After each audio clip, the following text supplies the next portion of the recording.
નમસ્કાર મિત્રો, આજે આપણે આ વિડીયોમાં ધોરણ 5 પર્યાવરણ આસપાસ સ્વ અધ્યયન પોથી પાઠ 15 ઠંડુ કે ગરમ ની સમજૂતી જોઈએ। પ્રશ્ન પહેલો, નીચેના પ્રશ્નોના ઉત્તર આપો। એમાં પહેલો પ્રશ્ન, તમને ઠંડી લાગે ત્યારે કયા કયા ઉપાય કરશો? તો જવાબ, અમને ઠંડી લાગે ત્યારે અમે ગરમ કપડાં પહેરીશું અને તાપણું કરીશું।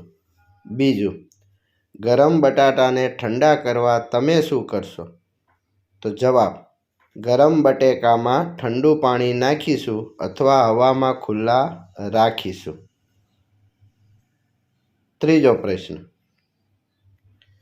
શિયાળામાં તમને ઠંડી લાગે તો તમે તમારી ફૂંકનો ઉપયોગ કેવી રીતે કરો છો? જવાબ, હાથને ગરમ કરવા ફૂંક મારીએ છીએ। ચોથું, વધુ ગરમ વસ્તુ ખાવાથી શું થાય? તો વધુ ગરમ વસ્તુ ખાવાથી જીભ દાઝી જાય। પાંચમો પ્રશ્ન, અવાજ પેદા કરવા ફૂંકનો ઉપયોગ કેવી રીતે કરશો? તો ફૂંક મારીને સીટી વગાડી શકાય, શંખ વગાડી શકાય, વાંસળી પણ વગાડી શકાય। આવી રીતે અવાજ પેદા થાય।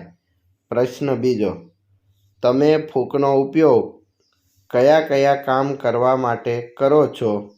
ઉદાહરણ છે ચશ્મા સાફ કરવા। તો બીજો ફૂંકનો ઉપયોગ સીટી વગાડવા, ચૂલો સળગાવવા, કપડાં પરની ધૂળ ઉડાડવા, કાગળની પૂતળી ફેરવવા, મીણબત્તી બુઝાવવા, વાંસળી વગાડવા, ચશ્માના કાચ સાફ કરવા, હથેળી ભીની હોય તો સૂકી કરવા, આમ ઘણા બધા ઉપયોગ થાય। ત્રીજો પ્રશ્ન, ફૂંકના ઉપયોગથી વસ્તુને ગરમ કરવી કે ઠંડી પાડવી તેની યાદી કરો।